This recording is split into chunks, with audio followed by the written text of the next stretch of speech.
اس کا رزلٹ دے دیا جائے، اس کا نامہ اعمال دے دیا جائے، یہ اصل میں اس کی کامیابی ہے۔ اللہ کرے اللہ ہمیں بھی ان لوگوں میں شامل کر دے، آمین۔ لہم فیہا فاکہۃ ولہم ما یدعون، ان کے لیے اس میں پھل ہوں گے اور جو وہ بلائیں گے، جس چیز کو وہ کہیں گے نا کہ ہمیں دے دی جائے، جس چیز کی وہ طلب کریں گے نا وہ ان کو دے دی جائے گی۔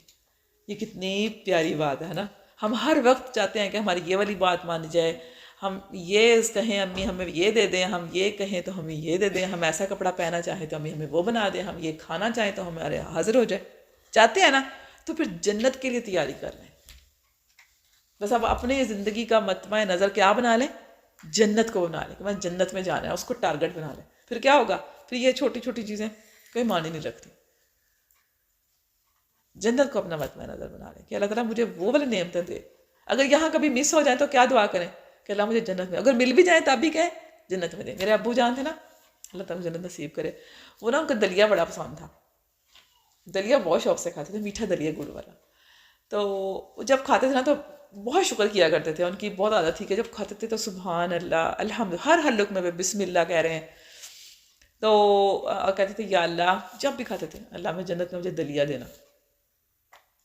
امی نے کہنا بھی جنت میں دلیا مانگ رہے ہیں، بھی جنت میں مانگ رہے کچھ اور۔ ابو نے کہا تمہیں نہیں پتا جنت کا دلیا کتنا مزے کا ہوگا۔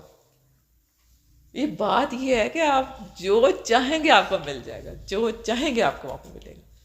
تو جو کھائیں یہاں پر، اگر آپ کو اچھا ملتا ہے کھانے کے لیے تو کیا دعا کریں ساتھ کہ اللہ جنت میں بھی مجھے یہ چیز دے، ہے نا؟ اور جب نہیں ملتا تب بھی دعا کر لیں کہ اللہ مجھے یہاں نہیں ملا جنت میں دے دینا مجھے، لیکن پھر کام صحیح کرنے پڑیں۔ ان کی انگیٹھیوں میں عود سلگتا ہوگا، خوشبو کا نام ہے عود، اور ان کی بیویاں بڑی بڑی آنکھوں والی حوریں ہوں گی، ان کے اخلاق ایک جیسے ہوں گے، اور وہ اپنے باپ آدم کی صورت پر ہوں گے اور قد میں 60 ہاتھ ہوں گے۔ اور جنتی لوگوں کے لیے ایک سب سے بڑی پتہ کون سی چیز ہے کہ وہ اللہ سے ملاقات کریں گے۔ آپ کو پتہ ہے جمعے کے دن وہ اللہ کا دیدار کیا کریں گے۔ اللہ ہمیں ان لوگوں میں شامل کرتے ہیں۔ اور ایک اور حدیث میں آتا ہے کہ رسول اللہ صلی اللہ علیہ وسلم نے فرمایا کہ جنت میں ایک پکارنے والا پکارے گا کہ اے اہل جنت، تمہارے لیے یہ مقرر ہو چکا کہ تم صحت مند رہو گے اور کبھی بیمار نہیں ہوگے۔ کتنی بڑی بات ہوتی ہے۔ چیزوں کو انجوائے کرنے کے لیے کیا ضروری ہے کہ اس کی صحت ٹھیک ہو، اور جتنی مرضی آپ کے پاس چیزیں ہوں، نعمتیں ہوں، کھانا پینا کپڑے سب کچھ، اگر بیمار ہوں تو مزہ آتا ہے کسی چیز کا؟ کسی چیز کو انجوائے نہیں کر سکتے ہم۔ تو کبھی بھی بیمار نہیں، یہ بھی اس کی جنت کی ایک نعمت ہے، کبھی بھی بیمار نہیں ہوگے، ہمیشہ تندرست رہو گے، اور تمہارے لیے مقرر ہو چکا کہ تم جوان رہو گے۔ دیکھیں آج کل عورتیں جوان رہنے کے لیے کیا کیا کرتی ہیں، پتہ نہیں اسکن پہ وہ کچھ لگانا تو لگانا ہے، پتہ نہیں کیا کیا آج کل کروا رہی ہیں، بوٹیکس، پتہ نہیں کیا کیا اس کو کہتے ہیں، منہ پہ انجیکشن لگواتی ہیں یہاں یہاں یہاں کہ کوئی جھری نظر نہ آئے، اسکن ٹائٹ رہے، فریش رہے۔ اور جنت میں یہ نعمت ملنے والی ہے جنتیوں کو کہ وہ کبھی بھی بوڑھے نہیں ہوں گے، ہمیشہ جوان رہیں گے۔ اللہ تعالیٰ ہمیں ان لوگوں میں شامل کر دے۔ اور تمہارے لیے مقرر ہو چکا کہ تم عیش و آرام میں رہو گے، کبھی بھی رنج اور تکلیف کا شکار نہیں ہوگے۔ دنیا میں دیکھیں ایک خوشی ملتی ہے، ساتھ ہی کوئی نہ کوئی مصیبت آ جاتی ہے، کبھی بھی وہ بعض کا ایسا ہوتا ہے خوشی انجوائے ہی نہیں کر سکتے تو ایک نئی مصیبت پڑ جاتی ہے اوپر، بعض کا وہ نعمت ہی چھن جاتی ہے جس کی وجہ سے ہمیں خوشی ملی ہوتی ہے۔ یہ تو دنیا ہے جس کے لیے ہم اتنے پریشان ہوتے ہیں، اور جنت جس کی ہمیں ہوش نہیں ہے وہ اتنی پائیدار ہے، اتنی اعلیٰ چیز ہے، یعنی اس کا کوئی زوال ہی نہیں ہے۔ جو جنت میں چلا گیا پھر تو وہ اس کو کوئی نکالے گا ہی نہیں، کوئی کہے گا نہیں کہ چلے جاؤ یہاں سے، ایسا ہی ہے نا۔ تو اللہ تعالیٰ کرے کہ ہم بھی اس کے حریص ہو جائیں، اور ہمیں ہمارے بھی ہر وقت یاد رہے کہ ہم نے ایک دن اللہ کے سامنے پیش ہونا ہے، اور ہمیں ہمارے اعمال کا جواب دینا ہے، اور ہم نے پھر اس سوچ کی وجہ سے ہمارے اعمال درست ہو جائیں۔ آمین یا رب العالمین۔ پھر اس کے بعد دوسرے گروہ کا ذکر کیا گیا کہ جن کا نامہ اعمال ان کے بائیں ہاتھ میں دیا جائے گا۔ ان کو کیا کہا جائے گا؟ ان کو کہا جائے گا وَامْتَازُوا الْيَوْمَ أَيُّهَا الْمُجْرِمُونَ، اے مجرموں آج تم چھٹ کر الگ ہو جاؤ۔ دو گروہ بن جائیں گے، ایک کون ہوں گے؟ جنتی لوگ، اور ایک کون ہوں گے؟ جہنمی لوگ۔ اب دیکھیں چھٹ کر الگ ہو جاؤ، یعنی دیکھیں نا بعض اوقات دنیا میں وہ لوگ اکٹھے رہتے ہوں گے، ایسے ہو سکتا ہے دنیا میں وہ اکٹھے ہوں لیکن قیامت کے دن ان کو الگ الگ کر دیا جائے۔ بہن بھائی ہو سکتے ہیں، میاں بیوی ہو سکتے ہیں، فیملی ہو سکتی ہے، اس میں سے کوئی جنت میں چلے گا، کچھ جہنم میں چلے گا، تو ان کو کہا جائے گا کہ الگ ہو جاؤ. وَامْتَازُوا الْيَوْمَ أَيُّهَا الْمُجْرِمُونَ، جو مجرم ہوں گے ان کو الگ کر دیا جائے گا، ان کا ساتھ کوئی تعلق نہیں ہے، بس وہ ادھر تم ادھر. الم آحد الیکم یا بنی آدم اللہ تعبدوا الشیطان، اس دن کہا جائے گا کیا تم سے میں نے کہا نہیں تھا کہ اے بنی آدم، اے آدم کے بچوں، شیطان کی بندگی نہ کرنا. انہ لکم عدو مبین، وہ تمہارا کھلا دشمن ہے. پڑھا تھا پچھلی دفعہ ہم نے بندگی کے بارے میں، پڑھا تھا ہم نے بھی بندگی کے بارے میں. آج پھر دیکھیں وہی والی بات آ گئی. ہمیں بندگی کا اگر کنسیپٹ ہمارا کلیئر ہے نا، تو ہمیں پتہ چلے گا کہ ہم شیطان کی بندگی انسان کیسے کرتا ہے، کیسے کرتا ہے. کیا کبھی ہم نے کھڑے ہو کے شیطان کے لیے نماز پڑھی ہے؟ نہیں پڑھی. کب ہم نے شیطان کے لیے روزہ رکھا ہے؟ کبھی ہم نے شیطان کے لیے صدقہ خیرات کیا ہے؟ نہیں. ہم یہی کام جو دنیا میں کرتے ہیں نا، اگر ہم وہ شیطان کے مطابق کرتے ہیں نا تو شیطان کی بندگی کرتے ہیں. اور اگر ہم اپنے رحمان رب کے مرضی کے مطابق کرتے ہیں تو پھر ہم کیا کرتے ہیں؟ ہم رب کی بندگی کرتے ہیں. فرق واضح ہو گیا نا، سمجھ میں آ گئی نا بات، کہ اب قرآن پاک میں کئی دفعہ آپ کو یہ بات سننے کو ملے گی کہ شیطان کی بندگی نہ کرنا، یعنی اس کی بات نہیں ماننی. جو شیطان کے پیروکار ہیں ان کی بات بھی نہیں ماننی.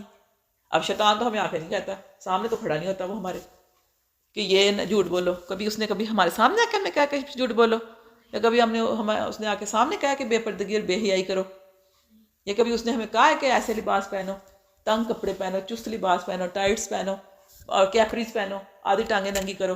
شیطان کبھی آ کے کہتا ہے؟ ہمیں نہیں کہتا. یا شیطان ہمیں کہتا ہے آ کے کہ گانے سنو اور فلمیں دیکھو اور اپنا ٹائم کو فضول کاموں میں ضائع کرو. شیطان ہمیں آ کے کہتا ہے؟ نہیں کہتا. شیطان وسوسے بھی ڈالتا ہے. شیطان ہمارا دوست کی صورت میں بھی ہو سکتا ہے. وہ ہوگا تو ہمارا دوست، لیکن ہو سکتا ہے کہ وہ ہمیں شیطانی مشورے دے رہا ہو. ہم خود بھی ہو سکتا ہے اس سے بڑے شیطان بنے ہوئے ہوں.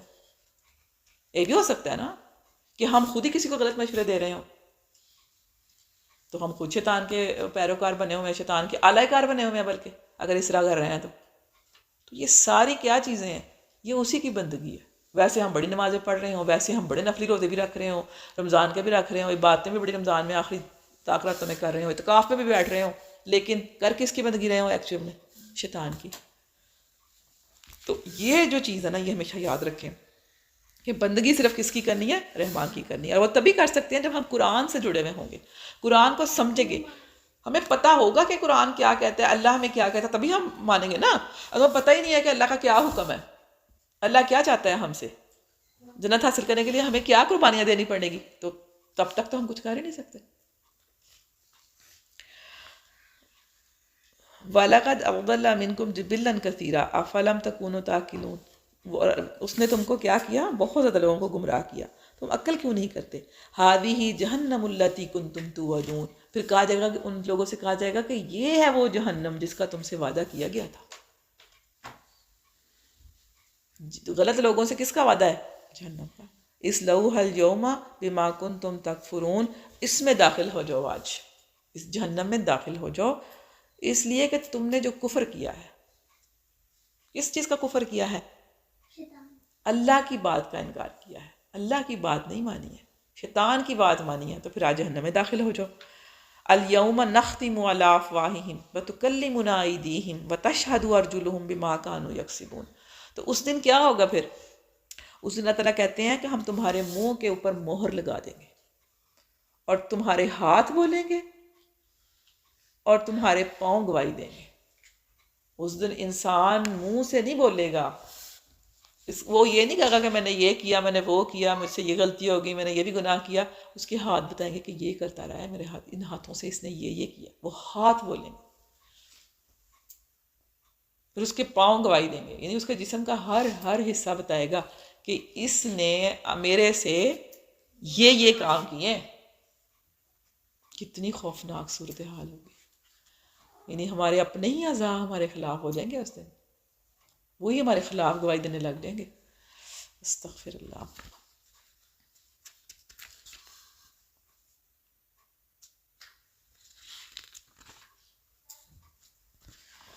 اللہ اکبر. اچھا، پھر اس کے بعد دیکھیں، اس کے بعد آتا ہے کہ اگلی آیت میں وَلَوْ نَشَاءُ لَمَسَخْنَاهُمْ عَلَىٰ مَكَانَتِهِمْ وَلَوْ نَشَاءُ لَطَمَسْنَا عَلَىٰ أَعْيُنِهِمْ، اگر ہم چاہیں تو ہم ان کی آنکھیں موند دیں. یعنی آج دنیا میں جو یہ کرتے پڑ رہے ہیں، یعنی اللہ تعالیٰ، لوگ کہتے ہیں نا کہ سب کچھ ہو رہا ہے اللہ کی مرضی سے ہو رہا ہے، غلط کام بھی اگر میں کرتی ہوں تو پھر میں اللہ کی مرضی سے ہی کرتی ہوں. ایسی بات نہیں ہے. اللہ نے آپ کو ڈھیل دی ہوئی ہے، آپ کو اجازت دی ہوئی ہے کہ آپ جو مرضی کر لیں، لیکن پکڑنا ہے اللہ تعالیٰ نے. اللہ تعالیٰ چاہتے ہیں دنیا میں اگر آپ الٹے پلٹے کام کرتے تھے تو جاتے نا ہم تو آپ کی اسی وقت آنکھیں بند کر دیتے. وَلَوْ نَشَاءُ لَطَمَسْنَا عَلَىٰ أَعْيُنِهِمْ فَاسْتَبَقُوا الصِّرَاطَ فَأَنَّىٰ يُبْصِرُونَ. تو تم دیکھتے کدھر ہے رستہ. وَلَوْ نَشَاءُ لَمَسَخْنَاهُمْ عَلَىٰ مَكَانَتِهِمْ، اگر ہم چاہتے تو ہم ان کو ان کی جگہ پہ ہی کیا کر دیتے، مسخ کر کے رکھ دیتے. فَمَا اسْتَطَاعُوا مُضِيًّا وَلَا يَرْجِعُونَ، وہ لوٹ نہ سکتے، پھر وہ ہلنے کی بھی طاقت نہ رکھتے اگر ہم چاہتے تو. یعنی دنیا میں اگر چاہے نا اللہ تو غلط کام کرنے والے کو، جرم کرنے والے کو، زیادتیاں کرنے والے کو اسی وقت سزا دے دے، اسی وقت پکڑ لے، اسی وقت روک دے. کہ اللہ تعالیٰ فوری کو کیوں نہیں روکتے؟ کیوں نہیں روکتے اللہ تعالیٰ فوری طور پہ؟ بتائیں مجھے. ڈھیل دیتے ہیں اللہ تعالیٰ، بالکل ہی. وہ پوری طرح وہ کام کر لے، پورا کر لے، تاکہ پھر حجت نہ رہے. اگر فوراً پکڑے تو بندہ کہتا لو جی ابھی تو میں نے کیا بھی نہیں تھا. ایسے ہی نا، ہمیں کو کہتے ہم کہیں لو میں تو نہیں کرنے لگی تھی، ابھی تو میں نے سوچا ہی تھا، ابھی تو میں نے کرنا، ابھی کیا تھوڑی ہے، ابھی کیا تھوڑی ہے. ہم تو فوراً یہی کہیں گے نا. تو جب پورا کر لے تو پھر پکڑتے ہیں نظر قیامت کے دن کہ آؤ اب میرے پاس.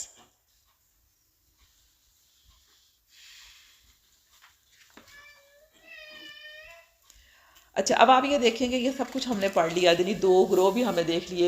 ایک وہ والا جس کو دائیں ہاتھ میں نامہ اعمال ملنے والا ہے، ایک وہ جو بائیں ہاتھ میں نامہ اعمال. تو ہمارے ان سوالوں کا جو میں نے آپ کو کہا تھا شاید آپ کو تھوڑا بہت جواب مل بھی گیا ہو. یہ جو 3 کڑوی چیزیں ہیں ان کو ہم میٹھا کیسے کر سکتے ہیں. چلے اب میں آپ کو خود بتا دیتی ہوں. سب سے پہلے کیا تھا؟ انسان کی زندگی. اب وہ بڑی تلخ ہے لیکن ہم اس کو میٹھا کیسے کر سکتے ہیں؟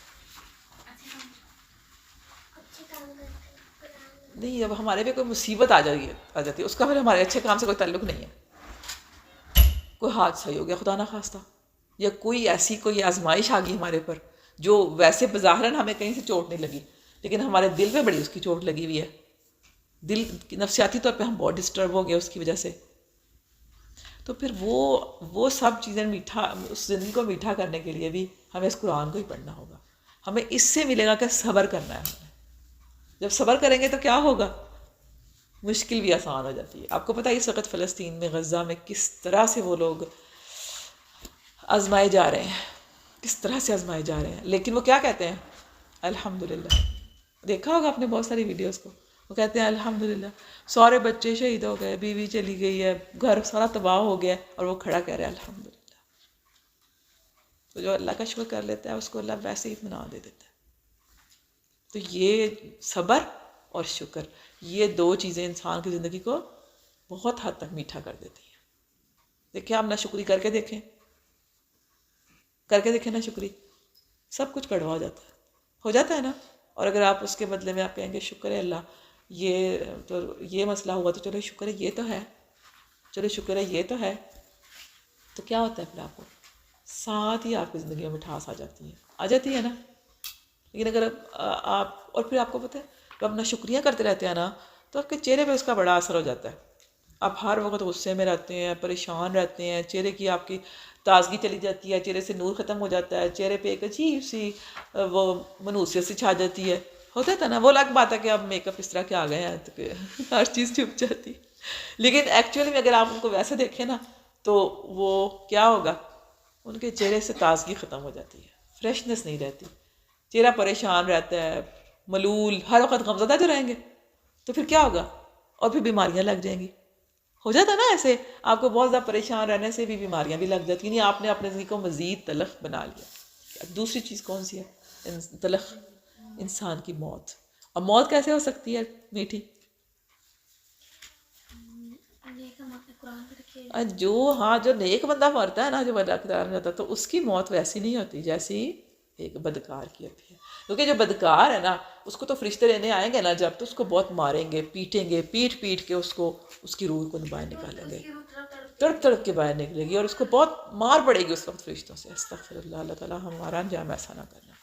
اور جو نیک ہوگا، جو اللہ کو پسند ہوگا، تو پھر وہ فرشتے اس کو بڑے پیار سے لے کے جائیں گے، اس کو سلام کریں گے سب سے پہلے. آپ کو پتہ ہے فرشتے اس کو آ کے سلام کریں گے، اس کو خوشخبریاں دیں گے، اس کو پیار سے لے کے جائیں گے.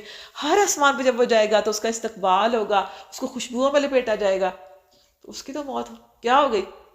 میٹھی ہو گئی، میٹھی ہو گئی. اور پھر اگر قیامت کے دن اللہ کے سامنے کھڑے ہونا، وہ بھی کتنا کڑوا ہے. ابھی ہم نے پڑھا صحابہ رویا کرتے تھے، حالانکہ وہ اتنے نیک تھے پھر بھی رویا کرتے تھے. تو لیکن اللہ تعالیٰ ان کے لیے کیا کرے گا؟ ان کی قیامت بھی آسان ہے. ان کو اللہ تعالیٰ اپنا عرش کے سائے میں جگہ دے گا. آپ کو پتہ ہے نا عرش کا سایہ ہر کسی کو تھوڑی ملتا ہے، اس کے بہت نیک بندوں کو ملتا ہے عرش کا سایہ. عرش کا سایہ ہوگا، پھر اس کو ان کو اوپر بادلوں کا سایہ اللہ کرے گا، ان کو روشنی عطا کرے گا. اس دن کسی کے پاس روشنی نہیں ہوگی. روشنی کس کے پاس ہوگی؟ جو نیک ہوگا اس کو روشنی ملے گی. تو جس کو روشنی ملے گی اس کو رستہ نظر آ جائے گا. رستہ نظر آئے گا تو پھر وہ اس کی سب چیزیں آسان ہو جائیں گی. تو کس کو ملے گی یہ سب چیزیں؟ نیک لوگوں کو ملے گی. ان کے لیے وہ دن بھی آسان ہو جائے گا، ان کے لیے حساب کتاب آسان ہوگا. آپ دعا کرتے ہیں اللہم حاسبنی حسابا یسیرا، آسان حساب کی دعا کیا کریں، ٹھیک ہے نا. تو جس کا حساب آسان ہو گیا اس کی منزل آسان ہے آگے، پھر اس کے تو مشکل ہی کوئی نہیں. تو یہ قیامت کا دن بھی کس کے لیے میٹھا ہو گیا؟ اللہ کے بندوں کے لیے میٹھا ہو گیا، اللہ کے نیک بندوں کے لیے. اللہ ہمیں ان لوگوں میں شامل کر لے. اللہ ہمیں اس دنیا میں اور اس میں زندگی جتنی تلخ چیزیں ہیں اللہ ہمارے لیے آسان کر دے، اور اس دنیا میں جانے کے بعد جتنی تلخ چیزیں اللہ ہمارے لیے آسان اور میٹھی کر دے. آمین یا رب العالمین. آخر دعوانا ان الحمد للہ رب العالمین. اللہم انا نسألک جنت الفردوس. آمین. اللہم انا نسألک جنت الفردوس. آمین. اللہم انا نسألک جنت الفردوس. آمین. اللہم اجرنی من النار. اللہم اجرنی من النار. اللہم اجرنی من النار. آمین یا رب العالمین.